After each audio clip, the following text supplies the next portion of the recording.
היי אורות, אני רוצה לשתף אתכם היום ברגע קטן שהיה מלא משמעות מול אישה יקרה שפגשתי בשבוע שעבר בזום.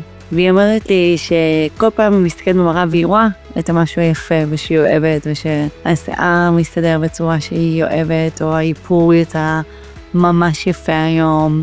היא רואה את הדברים האלה ואז ישר היא רואה את הדברים הלא טובים ואיך הג'ינס יושב והוא לא נסגר טוב, והיא לא מרגישה טוב עם הגוף שלה, והחולצה נצמדת במקומות שהיא לא אוהבת, וכך היא יצאת מהבית, ממש עם התחושה הזאת, וזה ממש נגע לי ללב, כי אני מכירה את התחושה הזו, של לראות את מה לא בסדר, ולצאת ככה מהבית בתחושה הזאת, המקבצת, מעניין אותי כמה מרגישות את זה כזה עכשיו, את התחושה הזאת של מתסכל לצאת ולא נעים, וכזה מעין עצבות וקיבוץ פנימי.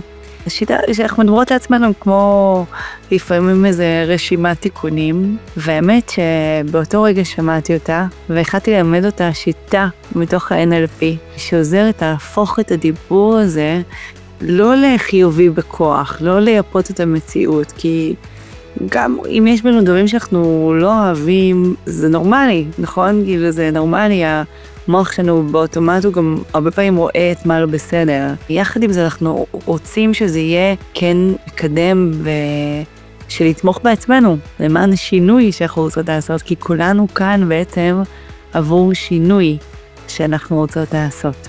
אז בפרק הזה היום, אני רוצה להראות לך איך את יכולה להשתמש בשיטה הזאת, גם מול המראה ובאופן כללי גם מול החיים, כי זה לא רק מה שאנחנו רואות, זה איך שאנחנו מדברות לעצמנו על מה שאנחנו רואות, ואיך שאנחנו מדברות לעצמנו על מה שאנחנו עושות.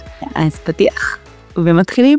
ברוכה הבאה לפודקאסט לאהוב, לשחרר את המשקל עם נוח גיא היר, דיאטנית קלינית. בואו אני אעזור לך לאהוב, לשחרר את המשקל. כן, זה אפשרי גם עבורך.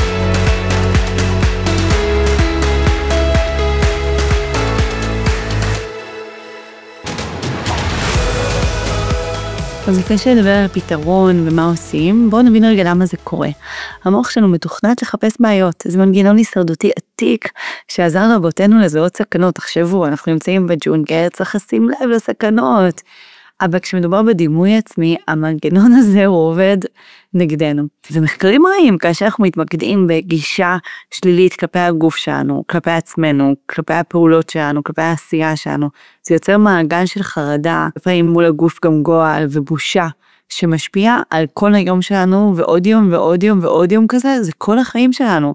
זה משפיע על הבחירות שלנו באוכל, המוטיבציה שלנו גם לעשות ספורט, להכין לעצמנו אוכל, והקשר שלנו עם עצמנו ועם הגוף שלנו, שזה כל כך משמעותי, כי אנחנו זה האדם הכי קרוב לעצמנו. ומה שיפה, שהטכניקה שאני אלמד אתכם מתוך עולם ה-NLP, לתת משוב עצמי גם לאחרים אגב, שהיא עובדת ממש מדהים, זה ממש עוזר להפחית את המקום הזה, וזה עוזר לנו להתקדם ולהמשיך הלאה, ברמה כזו שהרבה פעמים נשים חוששות שכאילו אני לא אומרת להם את הדברים שהן צריכות לשפר, מרוב שזה נעים להם לשמוע את זה. נעים להם לשמוע את זה, אז הן מקבלות את זה, ואז הן מצליחות מהמקום הזה לעשות את השינוי. כך שזה באמת עובד מדהים, בתור אחת שמתרגלת את זה כבר שנים מול אנשים שאני מלווה, אתם יכולות לשאול אותם, לפעמים אומרות לי, נועה, אבל תגידי לי משהו לא בסדר, נכון? ואני אמרתי לך, הנה, כאילו זה צריכה לשאול, נכון, כן, אני יודעת, אני עושה את זה, כלומר, הן פשוט לא חוות את זה כביקורת, אלא חוות את זה כממש, הן מצליחות להקשיב לזה, ולא מתגוננות, כמו שקורה לנו הרבה פעמים, מול משובים וביקורת שאנחנו חווים מול עצמנו ומול הסביבה. אז השיטה שאנחנו מדברות עליה היא מגיעה מעולמות ה-NLP, זה נוירו, לינגוויסטיק, שפה, שזה ה-L, ופרוגרמינג, שזה ה-P, שזה בעצם תכנות. ובתרגום פשוט זה איך השפה שלנו משפיעה על המוח שלנו, ואיך זה משפיע על ההתנהגות שלנו. השיטה של המשוב של ה-NLP זה לא נועד לבקר או לתקן אותנו, או נועד ליצור נורא קדימה ממקום של חמלה, הכרה ומשמעות. קוראים לזה לפעמים משוב שהוא מחזק ומכוון, כי הוא לא רק אומר מה עשינו טוב, אלא גם לאן אנחנו יכולות להמשיך לצמוח. וזה עובד, כי המוח שלנו אוהב הכרה. הוא נפתח לשינוי, כשמרגיש שמבינים אותו, שמכבדים אותו, ולא שמרביצים לו במקל של ביקורת, שאז הוא רק צריך להתגונן, והוא לא יכול להקשיב. אז מה המבנה של השיטה? אז יש לה 3 שלבים פשוטים.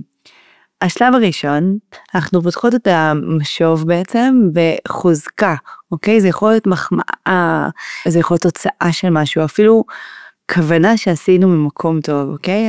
ומה שחשוב כאן זה ממש לדייק, אוקיי? לא להגיד את מהממת, אלא ממש אהבתי איך שהשיער שלך נראה היום, נראה ממש חיוני ועם ברק, אוקיי? ממש מאוד ספציפי, חיובי וספציפי.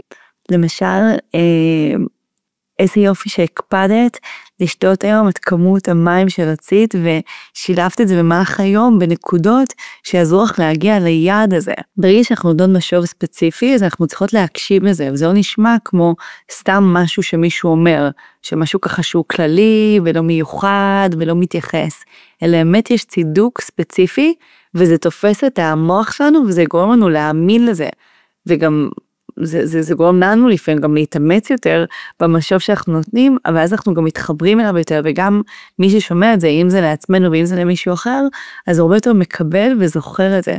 תחשבו על מחמאות שקיבלתם. הרבה פעמים שמחמאות היו ספציפיות, אנחנו ממש זוכרות אותם, כן, הצבע הזה ממש מתאים לך, וואו, את ממש זוהרת שאת לובשת ורוד או כחול, לא משנה. אז אנחנו זוכרות את זה, אבל לעומת כזה, וואי, את נראית מדהים, אז אני לא יודעת גם מה בי נראה מדהים היום, נכון? או למה היא נראית היום יפה, או איזה מהממת אני לא יודעת את זה.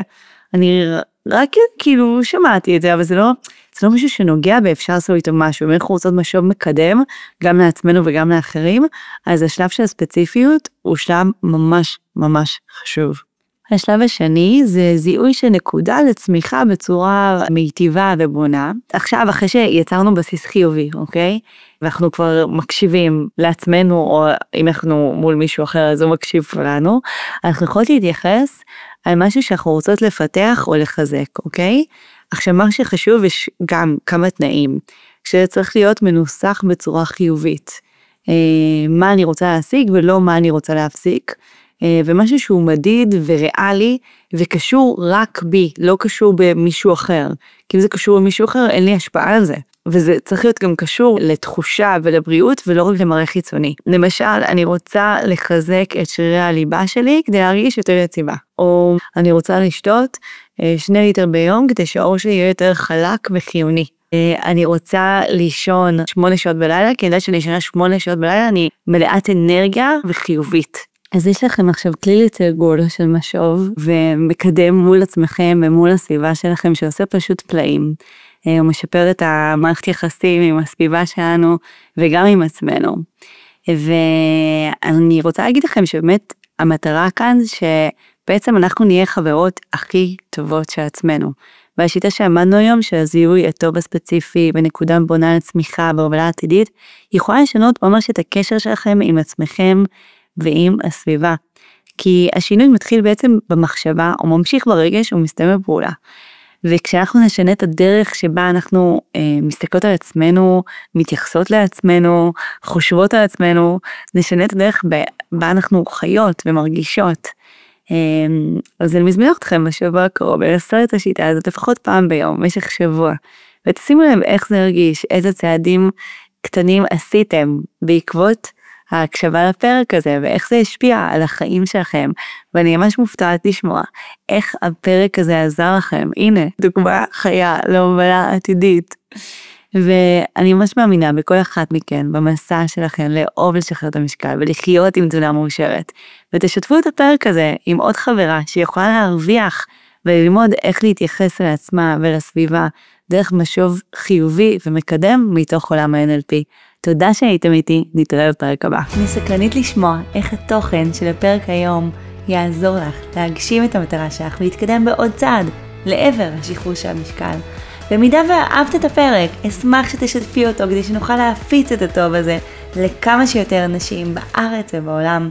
ואני מזכירה לך שאני כאן עבורך גם באינסטגרם עם טיפים ברמת היום-יום שיעזרו לך לאהוב, לשחרר את המשקל, כי זה גם אפשרי עבורך.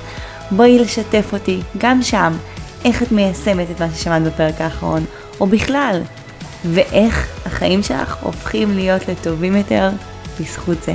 נתראה בפרק הבא.